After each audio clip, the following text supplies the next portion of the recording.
hatred and trapped by fear. I'm in a box. I've got no place to go. If I follow my mind, I know I slaughter my own. Help me, I'm the prisoner. Won't you hear my plea? I need somebody, yeah, to listen to me. I beg you, brothers and sisters, I'm counting on you, yeah.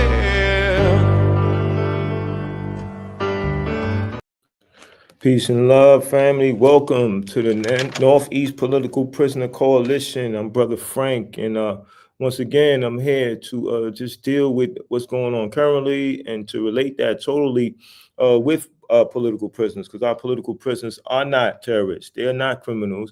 They're captured freedom fighters. And, you know, we need to express that to ourselves, and we need to express that to our loved ones. And if we don't do it, who else is going to do it? We can't wait around for somebody to do what's right for us. We got to do what's right for ourselves. And then we got to win other people along in that journey.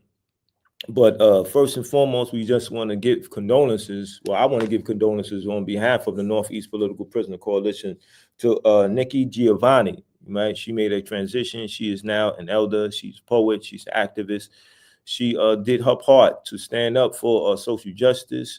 She was instrumental in terms of boosting the morale of those who were fighting for a just world, or fighting for social causes in the civil rights movement.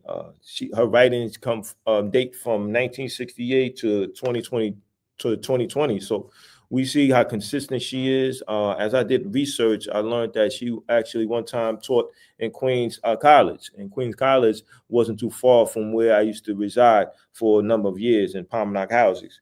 But so she was a lot closer to me than I thought, and I mean that literally. So when we talk about Nikki Giovanni, we're talking about an artist using their art, their weapon of choice, to raise the consciousness of our people, to decide that, you know, they have a position to take. They're going to be very serious about their position, and they're going to do it consistent, because it's consistency that wins people over, because people are often given many ideas, many distractions, but you know, how do they respond to it? Are they being consumed by these distractions, or are they being focused on the issue at hand?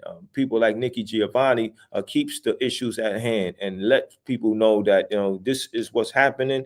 We need to do something about it. She had a number of quotes that she was noticed for and respected for, and given enough credit for, in terms of it being related to a situation at hand. One quote was, "All mistakes teach us something, so there are in reality no mistakes." This particular quote, I think it means a lot in terms of people accepting their role and their responsibility as it relates to how they're going to deal with what's going on regarding their people's situation in society. And some people don't want to take a position because they're afraid of making mistakes. But I think in this particular quote, she's talking about, you know, there's not being a mistake, because it's being a lesson that's being learned. And I think that, you know, that is something that people who are hesitant about taking a position regarding the situation amongst their people, then, you know, they'll feel more courage to do so, as they'll be focused on, you know, the fact that they actually have to do something. And that quote really meant a lot to me. Another quote that I thought really it was reminiscent of what something Che Guevara had said, and I'll get into Che a little later into the program. But it said, "Some say we are responsible for those we love. Others know we are responsible for those who love us." And I think that just dealing with the concept of love, right? When we talk about political prisoners, we're talking about people who love us, people who demonstrate that in their actions. And because of that, they're currently incarcerated. When we talk about what just happened right now with our brother Jordan Neely not being getting justice, we know, I mean, the fact that he was killed for being homeless, for having a mental episode, for being in his situation in society, that is unjust, right? But now it's a second form of injustice when Daniel Penny is acquitted of all charges. The manslaughter charges was dropped because the jury had deadlocked. Where while I was looking at a piece on the family and the supporters of the family speaking, and is talking about the jury failed, the prosecutor had did his job, or the prosecutor, I don't know if it was a female or male, but that particular job was done, and it was done thoroughly. It was the jury that failed, and he was acquitted of all charges. So to those who organized and were involved in protests, I know I could have did more. I was involved in a protest or two, if I'm not mistaken. I know it's definitely one. I know I could have did more, and that's the question that we have to ask ourselves. What happened in this situation? Did we do enough? And what do we learn from this? Because this was reminiscent of Trayvon Martin, right? We were out there rallying, protesting, demonstrating, doing what we needed to do to raise people's consciousness, and yet and still his killer went free. These vigilantes get green light to kill Black people, and we have to be deeply concerned about that. One of the supporters of Jordan Jordan Neely's family actually said that we have to treat each other better. We have to be responsible for how we're going to treat each other, and I think that is something that we need to really look into on a whole nother level, because it is our responsibility to control the outcome of a situation. One brother said to a supporter of Daniel Neely, if I was there, I'd have gave him some food, right? We know our people. We know when our people is in a crisis. And, that also includes me, right? I know if I'm in a situation and there's something happen, I might be thinking about, do I want to get involved in this? How far is this going to go? Should I do something or should I not do something? And then if the situation turns out a certain way, then I have to take blame for that. I have to be an acceptance to what just happened, because I could have did something to turn this particular situation different. And this is exactly when we look at this injustice happening to our beloved brother, we ask ourselves, what does this brother mean to us? What does this situation that just occurred mean to us? And we have to look at the examples of our political prisoners. People like Mumia Abu-Jamal, who was involved with the Black Panther Party. People like Kamal Siddiqui, who was involved with the Black Panther Party and the Black Liberation Army, and they were involved in the community and in community affairs, and they organized, they expressed love in that manner. And love had to be expressed in a way where they were being hands-on with the situation, and they were letting the people know that the people had a presence, the people had a force, an organized force that was going to carry out what was in their interest. And this is something that we have to emulate in 2024, right? Holiday season is coming up. There's enough money being spent on holidays, but what are we going to do when we bring people together? And that's exactly what this particular crisis happened with Jordan Neely prepares us for the upcoming holiday. We got to ask ourselves, what are we going to be celebrating? How are we going to celebrate? And how are we going to deal with Jordan Neely? Because some people was like, I'm just here to party. I'm just here to enjoy the time. I don't want to think about nothing that's sad, nothing that's bad. And people might try to deter you from dealing with these issues. But this is a time where we have with our children or our children's children and our family members, those who are older than us and those who are younger than us, and those who are in different areas that they have the opportunity to get things done. So holiday time is a time for people to organize, right? You're organizing family. People are bringing food. People are bringing gifts. People are spending money on gifts. People are spending money on food. People are traveling. They're spending money on travel. You know, airline flights, train preparations, train tickets, whatever your choice is. You is requiring money. It is requiring time. Right now, what does that time mean? In terms of when you get to your destination, what will you talk about? And why are you talking about things that are not going to be about the people, the collective, the nation, the community moving forward, right? We can't neglect our responsibilities. This is a time where we should engage in conversation on our political prisoners, our captured freedom fighters, and what are they going through? What are they thinking? What would they do in this particular situations? We have a number of references to bring about this needed conversations, right? There's, if you do research, you'll see the amount of money that's being spent during the holidays, right? They say that December is seasonal depression awareness month. You know, if we have to be aware of that, and we have to check up on each other. Don't think that a political prisoner, the captive freedom fighter, is not going through that.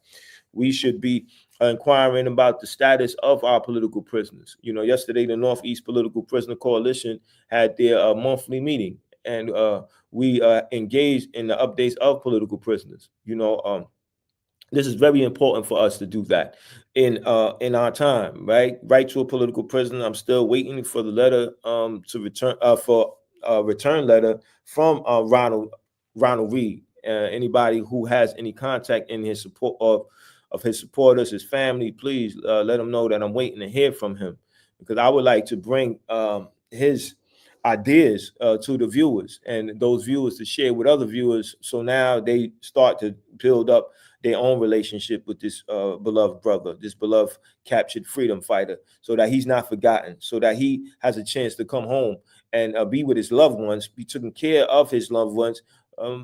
Because this is the time, right, that we start really thinking about those who are no longer with us physically. We start talking about the time we had with them, the movies we watched, and you know, the laughter we had, you know. And this should be a time that we ask ourselves, what would political prisoners be doing, right? You have gatherings for Kwanzaa, you have pre-Kwanzaa gatherings, you have times where people actually are going to express their culture.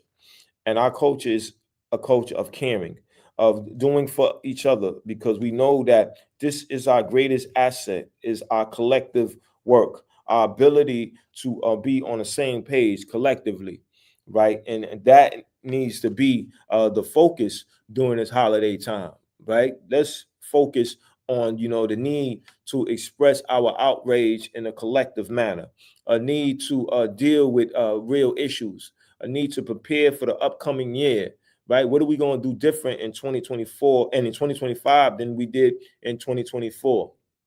Are we going to continue to be on the sideline if we're not involved in an organization? Are we not going to think about what we can do with the time that we have regarding supporting an organization, right? There's always something we can contribute. There's always a level of support that we can do, right? In 2024, you know, were we more sympathetic and than we were in terms of providing solidarity, right? Because solidarity, that's advanced in terms of what are you going to do with a situation that's currently happened. You know, are you going to watch things happen, or are you going to organize things to happen? And watching it means that you're not participating, you're not being active. You know, that's one of the lessons that we learned from the legacy of Nikki Giovanni, is that she looked at herself, she looked at her talents, and she contributed. Because that's what some of these hip hop artists need to be doing, right? With this injustice that occurred with Jordan Neely, right? Why is there no hip hop songs on this injustice? Why is the hip hop community not outraged? You know, it seems like everybody's scattered, right? This is that what they call a fourth quarter. This is the time where you have certain artists making music for tax write-offs period. For this period, right? They do songs for tax write-offs purposes. And so it's deterred focus. The focus is not where it should be, which is like what's going on amongst the people. Some of these hip hop artists are fathers, some of them are grandfathers. So they need to look at what just happened with Jordan Neely and say, wow, that could be my son, that could be my grandson. And I have to be responsible for changing these conditions. When I think about responsibility and I think about those who came before me that expressed that, no one expressed that, or one of the finest examples, rather, is the Black Panther Party for self-defense, and also the Young Lords, right? They both understood there was something going on in their community and they had to address it themselves, whether it's community cleanups. Like, people think that that's something small. It's a small task.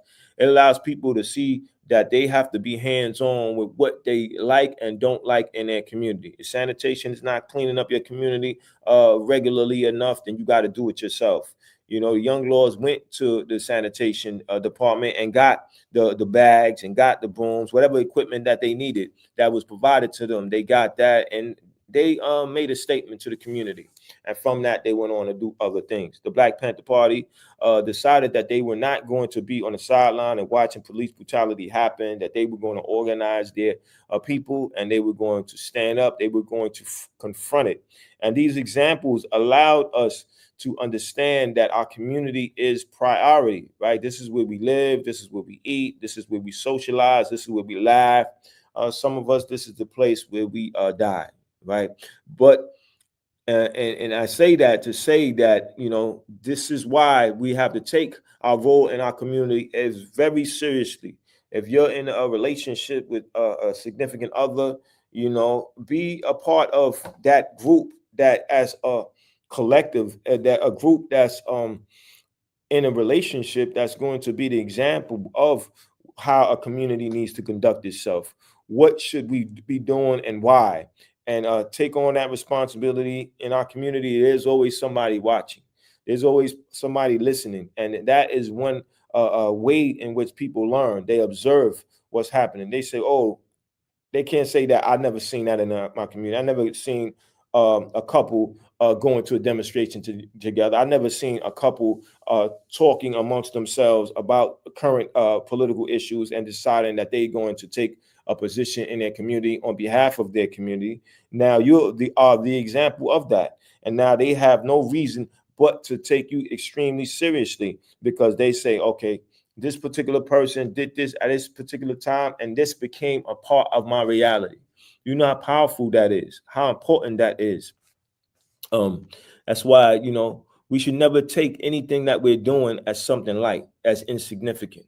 All the things that we're doing has a point, right? It might not have the point that we would like it to have at that particular time, but it needs to grow, it needs to develop, it needs to find a way around other people. And those people would resonate with them or not. But one way or another, they're gonna be put on notice.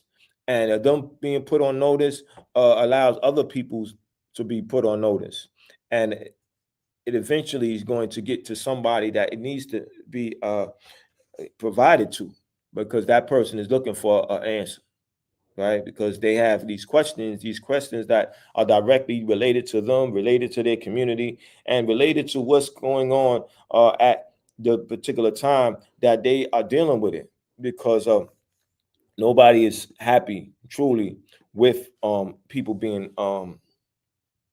mistreated, right? Because people realize that, that can easily be me. That could find its way to my doorstep. So I need to be on point. I need to be alert. I need to be aware. I need to let those who are involved in some organized action know that, they have support. They have people that is looking at what's going on and want to do something about it, want to take a position, want to take a stance, do not want to allow this to continue, because it will only find its way to another generation. And that generation is going to have a more complicated life, a life that they could have easily avoided if those who came before them decided that, this is not their job to take up. Not at this time. This is our job. And we need to make life a whole lot less stressful for them. And that's only going to come through us being involved. So for those who were involved in the Justice for Jordan Neely organizing and protests, please continue to do the work. Stand up, stand firm, hold your ground. There's more fighting to do. I understand that there was an emergency rally conducted yesterday. I hope people who attended get inspiration and become more creative with deciding what they're going to do from this point on, because that's what's supposed to come out of demonstrations or organizing is you going home, internalizing what you just experienced, and deciding that you are going to take a position on it, and you're going to do so in a way where you're going to contribute your creativity to it. For people to be involved in a demonstration and organizing, it is essential that they have some political education, whether it's a group or alone. And in them understanding what's happening, then they can understand what needs to be done and what was done before. In my political education, I just completed this book, Remembering Che. It was written by his wife, Alita March. They had 4 children together. She was a fellow combatant. She was involved in some serious work that needed to be done during the Cuban Revolution. It was comrades like her. They called them compañeros, right? And that means somebody that you work with. But it was people like her, people like Camilo Cienfuegos, people like Fidel Castro, Raul Castro, and of course Che Guevara that made Cuban Revolution possible and made it a reality. So in this book, she is talking about their experiences. She is talking about Che's compassion to commit himself to his work. After the Cuban Revolution, he had a number of tasks at hand. He made it clear to her that he was on a mission to make a revolution in other places. Che went to Congo. He went to Bolivia, where unfortunately he was assassinated. In the book, it speaks about immense sacrifice. This is sacrifice that you take up when you are very serious about a cause, and you are very serious about your solidarity. You understand that you must do what is necessary. There was a paragraph in the book that really let me understand Che a whole lot better, and I want to share it with the viewers because during this holiday time, as it comes up, I want you to look at what's happening in the world and ask yourself, are you making sacrifices? Are you making commitments? And what does it mean to you to see people who are doing those commitments, who are taking a stance and suffering? People like our political prisoners. Are you not involved in organizing or contributing to the organization of bringing political prisoners home? You can make a donation. You could always do something, but standing on the sideline is not going to help anyone at all. And speaking of donations, I'd like to give you the website of the Northeast Political Prisoner Coalition, where you can make a donate. Our PayPal is available, so we can do what is necessary to support our political prisoners.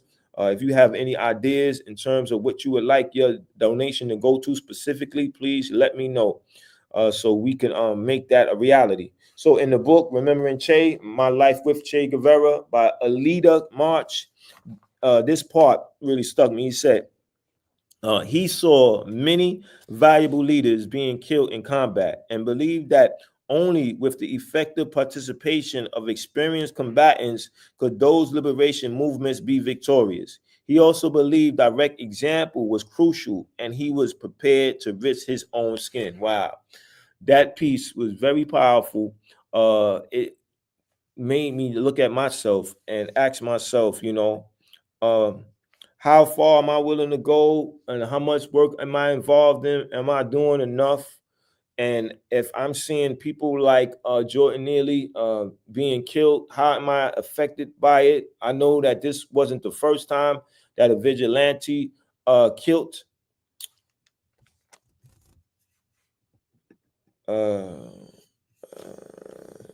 somebody who looks like me.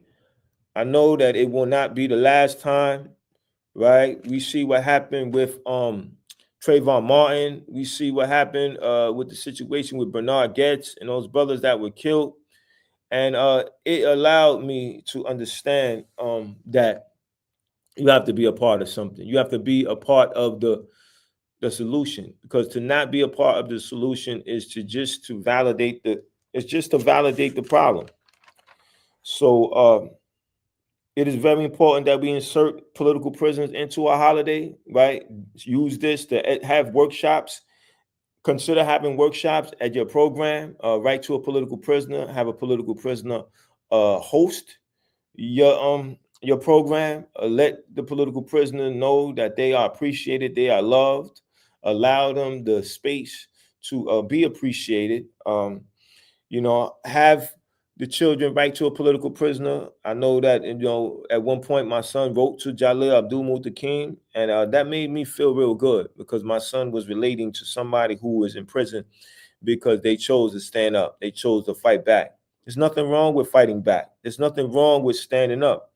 You have a moral obligation to do so. You have a responsibility to not only to your son, not only to your children, but to your loved ones. And this is the discussions that we need to have during the holiday time, right? Kwanzaa be here before you know it. This is the time where, we focus, us people of African descent, on our culture. There's a number of principles that we deal with, and each principles represents something different. One particular principle is dealing with self-determination, and that's very important. We have the responsibility to determine what's right and what's wrong for us. But the only way that responsibility is going to be expressed and manifested is through the organized action that we make a contribution to. Yes, it's strenuous work. Yes, it's work that requires sacrifice. But look at the example of the Cuban Revolution. Look at the example of those who stood up and changed actually the course of action that was taking place. Think about if we never had the Cuban Revolution, we would never have. It would be very hard for us to have examples of people who say that there's an option to the society that you are presently a part of, in terms of dealing with capitalism, going to work Monday through Friday, 40 hours a week, and not being able to have food, clothing, and shelter. You may have one of the three, but very seldom all of the three. Right? Some people make a certain amount of money and they do have all of the three, but we're not talking about a few people. We're talking about the totality of the situation and the way in which the system is constructed.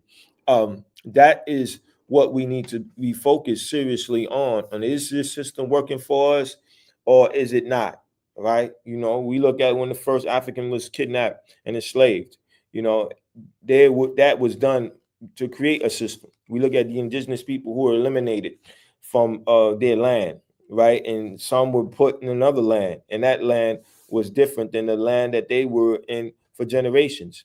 And we have to look at that was designed for a particular reason, so you can have a system in which certain people thrive and certain people continue to take care of their own and do it at the expense of others. So our political prisoners need to be written to. We need to make donations to organizations that are doing some serious work. If you're interested in this particular work, or asking me more questions, any questions that I have not answered right now, please call me at my number. Not afraid to give my personal cell phone number out, because it belongs to the people. I am of the people and I'm with the people. And you got some ideas that you want to take up in terms of what you think should be done, please call me. Let's talk. Let's organize. Let's do what we can. Right? Pretty soon I have something happening in South Jamaica, Queens, at the community center. If all goes right, the work to put that together is not done. So I don't like to speak on things till I get to that level. But as I said about writing to political prisoners, I want to provide you with a couple of addresses, so that this is not just a segment in which I just mentioned political prisoners, but I want to provide you with some information, so that if you decide to, matter of fact, so when you decide to write to a political prisoner, you have that information available. So please share this information with others, encourage others to write to a political prisoner. This is the upcoming holiday time.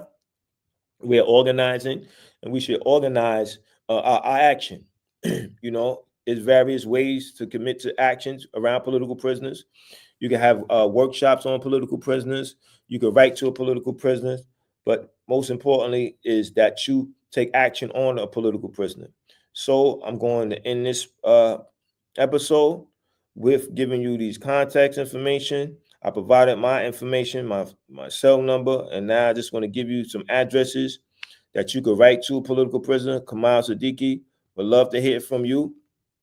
This is also the contact information of the Northeast Political Prisoner Coalition. We would love to hear from you. Umair Abu Jamal, he would love to hear from you. So this is his contact information. Please share with others.